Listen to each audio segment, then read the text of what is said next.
What if I told you that that secret you've been keeping so well hidden, that thing you just don't want anyone to know about, could bring you freedom? Maybe trying to forget it is not going to bring what you think, because you might think it's forgotten, but it's impacting you. And you might think it's not something that has any value. But I think you're wrong, and I want to show you why.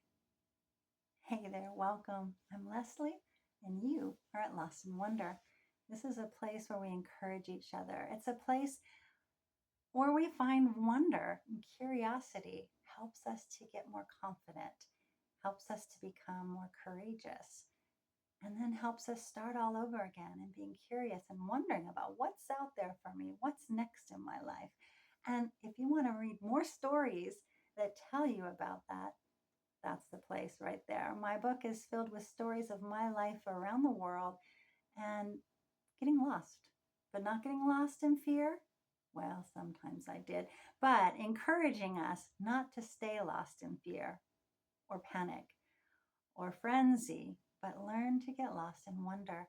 And part of that learning, part of being in wonder and being curious is what's inside, ladies? What's inside us that we are hoping no one finds out, because it is too shameful, it is too painful, it is too embarrassing, and people are not going to like me if they find out, or they won't trust me, or they won't fill in the blank. It's holding us back when we do that. Each of us have things that are secrets, not hidden. We'll talk about that next time. But when we have secrets that are harming us, of course, there's times we need to keep things secret and plan something special. But when it's a secret that's hurting us, or a secret that's poisoning us inside, there's the problem.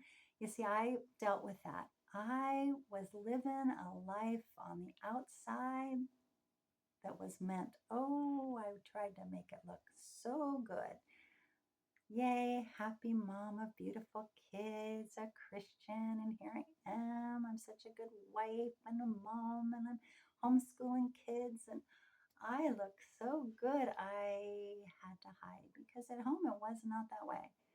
No, really rough situation as far as marriage goes, which of course affected everything around me. But boy, did I want that secret hidden. And ladies, we need to connect with others, because when those secrets are poisoning us, like mine was, I was thankful that I connected with a friend who, when we were walking one day, which we did every day and talked a lot, she sat me down on a bench in the middle of town very early one morning. And I was telling her a couple things that had happened the previous day. And of course, we talked many times, but on this day, something else happened that had never happened before. And it rocked me because my little secret, again, tucked away. I looked so good, smile, keep everything on the outside just as pleasant as could be. And my friend looked at me and said, I think you're being abused.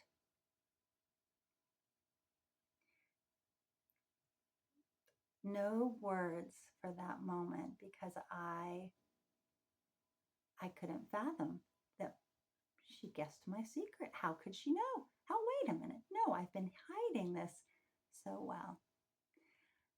And so when our secret gets exposed because we've connected with someone, that doesn't mean panic, even though I did quite a bit and I was embarrassed, and a lot happened after that moment. But it was pivotal that she spoke to me and that I was connected and open with her. And that led on a long path. Things didn't shift overnight, and sometimes they will. But I'm here to encourage you, ladies. If you've been in a situation like this, or you are now, if something like that exposes the secret, take some time and consider it, explore it, do some pondering about the veracity, the accuracy, the reality. going to take a bit. I certainly did not want to believe that was the case. I'm not being abused. That's not me. And the more I did research, and the more I considered and explored, the more I realized, yes, I certainly was. And I was numbing myself in a big, long story that, again, took a while. But that friend who connected with me and boop, popped open that little trap door and hollered down into my secret space, hey there. And I heard her and I considered it. So I connected with her. I considered what she said. And the more I looked into it, the more I researched, which was hard to do back when there wasn't a thing called the internet. Nope. Our little town library didn't have a lot of help. But talked to other people, and then I needed to commit. And so over years, this again wasn't a quick fix, but committed to changing things, committed to reaching out, committed to getting other people's perspective, and acted in courage. It was much easier and much more cowardly to stay where I was and continue subjecting my children to things that were not good, subjecting myself. So that was a rough road to go down, but it happened because a dear friend was willing to speak, and I needed to be connected to her in order to hear. And considered it, explored the possibilities, committed to moving ahead, and eventually there was separation, many different steps along the way. But it did end up with a long-term separation with young children. Hard stuff. And yet, if I had kept that hidden, that secret, if I had continued with that, those broken places, those sad experiences, the trauma, the distress, it was poisoning me. It was poisoning my family. And as I look back now and recognize there's transformation in the brokenness. I couldn't see it then, and I wouldn't have imagined there could be any. But I look back and see it now. And something that reminds me of that is found in Japanese art, and maybe you've seen it, and I wish I had a piece to show you, but maybe you need to go find out about Kintsugi. I think I'm saying that right. Kintsugi.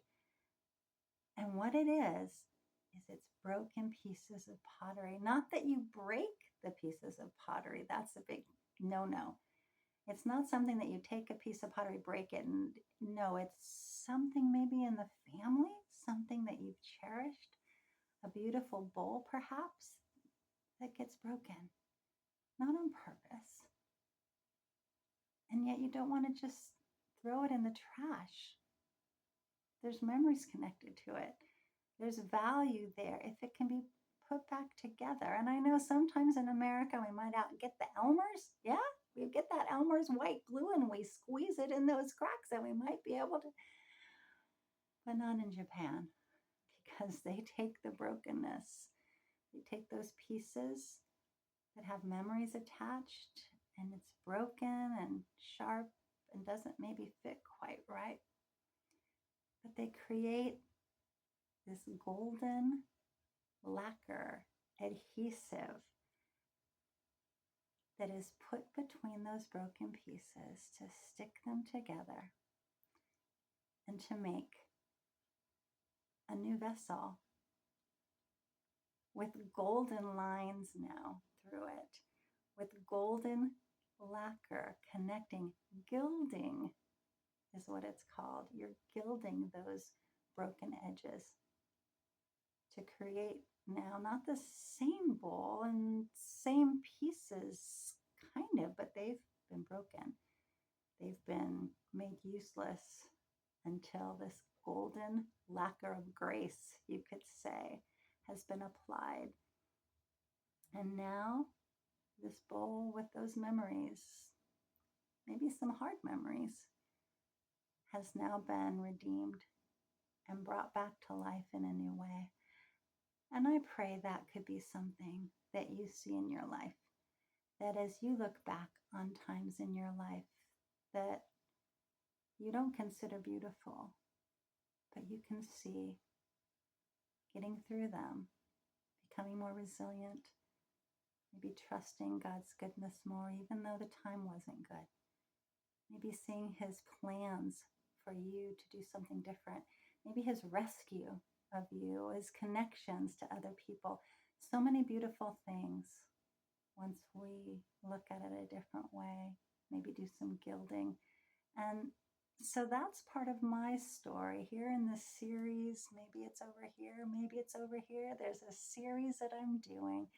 And this is one of the last posts about it, of what's behind the beauty. What's behind the beauty of Venice? What's behind the beauty of this place where people come? It's a dark background, actually. What about that great island of Okinawa? There's a lot behind that beauty as well. Several cities around the world that I've been able to visit or live in and walk the streets of. And the background of the beauty is not a happy, smooth path. And so just like our lives, even though they haven't been the happy, carefree, everything going our way types of lives, none of us have those. But we also have the chance to not get caught in bitterness, in fear, but get lost in wonder. See what God is up to. What's the next step? What can I do to redeem that part of my life that has been a secret so long? Who could I share it with that might be encouraged? Who could learn from my lessons that I'm trying to tuck away and think it's not valuable, when instead it could be made into something gilded and beautiful? Let me know about something like that. You can write it in the chat below and keep the conversation going. What in your world has been gilded, even though you hoped it would be hidden and forgotten? It's been redeemed. Let's hear about it. Thanks for stopping by. Get lost in wonder, and I'll see you next time.